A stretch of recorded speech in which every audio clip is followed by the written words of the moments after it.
6.5 Operations with Functions.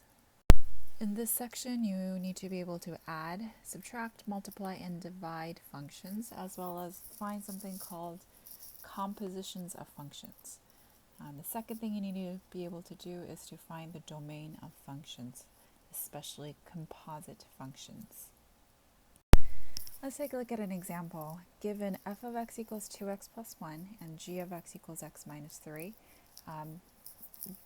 be able to do the following. What is f plus g of x? Okay, f plus g of x. So this is notation that you need to be able to recognize. So this notation just means you are going to add the f function and the g function where their shared input is x. So you're going to have f of x plus g of x. So let's go down and rewrite that. The operation is addition, right? You're adding the f function and the g function, right? And your input, which is always going to be the same for both functions, is x. Okay, so I substituted f of x with 2x plus 1, and I substituted g of x with x minus 3. And when I combine these, I end up with 3x minus 2. Right, combine like terms. 2x plus x gives me 3x, 1 minus 3 gives me negative 2. So f plus g of x is really just f of x plus g of x, and your final answer is 3x minus 2.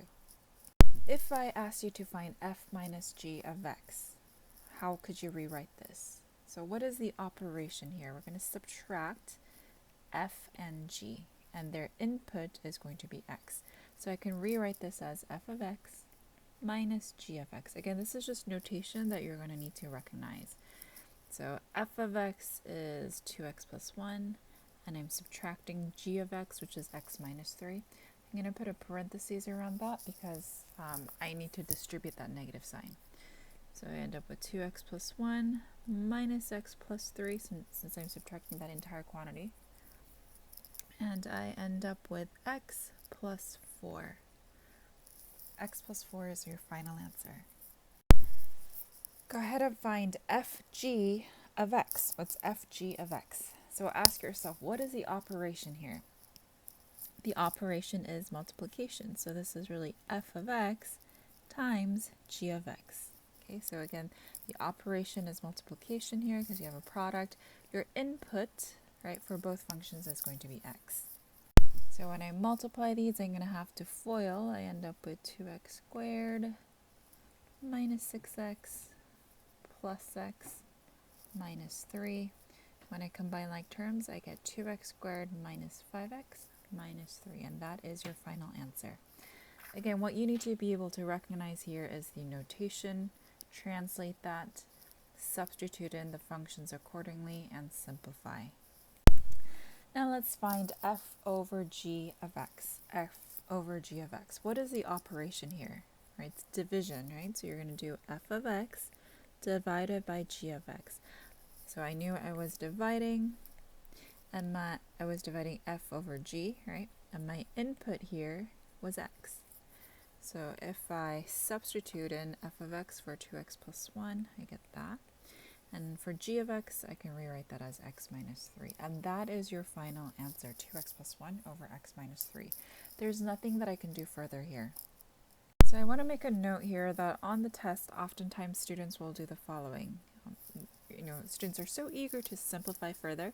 So they're like, okay, I'm going to cancel out these x's. So I get 2 plus 1 over negative 3.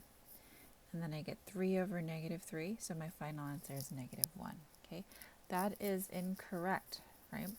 For example, let's say if I had, let's say like x was equal to 4. So if x were equal to 4, you would get 2 times 4 plus 1 over 4 minus 3, right? If I were to plug it into this function here, right? That would give me a plus 1, which is 9, 4 minus 3, which is 1. I should get out 9. But according to the cancellation that happened, right, we canceled out the 4's, getting 2 plus 1 is 3, minus 3 giving me negative 1. Okay, these are not equivalent. They're not the same things. So just a reminder that when you have things attached with a plus sign or a minus sign, you cannot cancel out those terms like that. It's only when you are in factored form, right? Like in factored form, when things are being multiplied, that you're able to cancel out. Okay, so be careful that you are not canceling things out when you're adding or subtracting. Okay, let's have you try a problem. Given that f of x is square root of x and g of x is equal to x minus 3, let's have you try 3 problems. First one, find f minus g of 9. F minus g of 9. Okay, this can be rewritten or translated as f of 9 minus g of 9. Again, the operation is subtraction where you have f minus g, but your shared input, right, the input that is common to both of these functions is going to be 9. Right? If I had x here, you would have x here and here.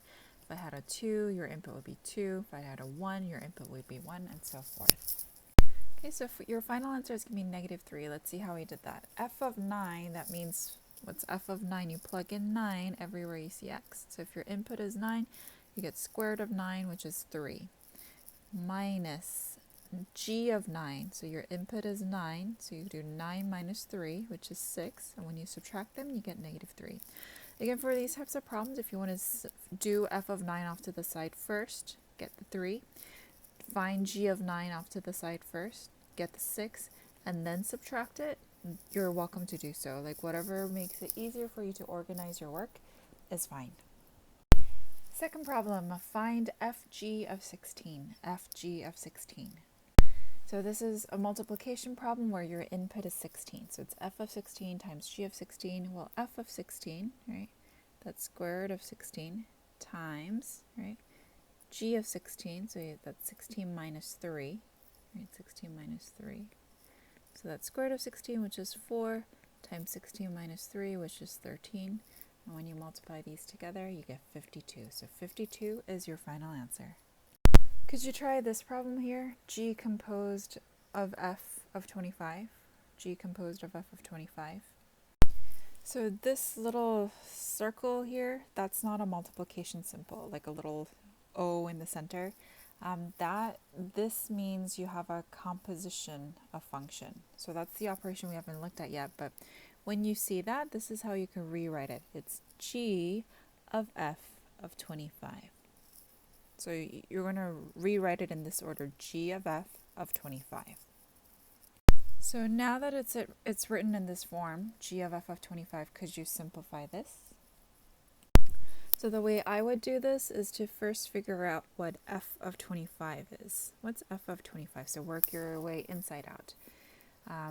The f function is square root of x, so f of 25, you input 25 into that rule, you end up with 5.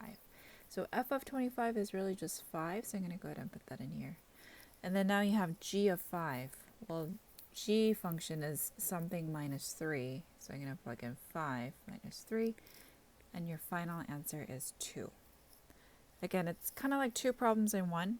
You first put in whatever the input is into f function, and whatever that answer is, you plug into the g function. So composition of functions. Composition of functions is the following. It's an operation that happens when the output of one function becomes the input of another. The output of one function becomes the input of another. So the way we can write this is if I had f composed with g of x, right? So f is made up of g of x. So f composed of g of x, you could rewrite that as f of g of x. So this means that whatever you get when you, whatever g of x is, the output of that, right, you're going to plug that in as your input of f of x. So again, you plug in x into g, and then whatever you get out, right, whatever that output is, it becomes the input of this function here. So let's take a look at some more examples, and hopefully it'll make more sense. So let's take a look at the following. If I had f composed with g of x, I would have f of g of x. Again, note that the order that you see the letters, the three letters, is the same, like f, then g, then x, f, then g, then x. So what I do here is that wherever I see g of x, whatever the g of x is, I'm going to put that in to my f function. So instead of g of x, I'm going to substitute it with x squared. right? I can rewrite it with its equivalent expression. And now I just have f of x squared. So that means you're going to plug in x squared as your input for your f function. So 2 times 2x plus 1, but instead of x, our input is now x squared. So your answer is 2x squared plus 1. Go ahead and try this one. G composed with h of 5. So this can be rewritten as g of h of 5. Well, what is h of 5 equal to? Okay, if I plug in 5 into my h function, right, that's going to be 5 plus 4. The square root of 9, that's 3. Right here, students tend to think like, oh, I'm going to get plus or minus 3 because it's a square root. You only put the plus or minus if you're the one taking the square root of both sides. Here, the square root is already there, so you do not tack on that plus or minus. It's just 3, just positive 3. So I get g, and h of 5, remember this whole thing we found was 3, so just plug that in here. So we just now have to find g of 3. Well, the g function, the rule is it's x squared, but my x now, my input is 3, so I'm just doing 3 squared, giving me 9 as my final answer. Now find g composed with h of x. G composed with h of x. So in this one, it's really g of h of x. My h of x is square root of x plus 4, so I can substitute that in. And I have to plug that into my x squared function. So I'm going to have something squared where my input is x plus 4, or square root of x plus 4. So the square root and the square root undo each other, so you end up with just x plus 4 as your final answer.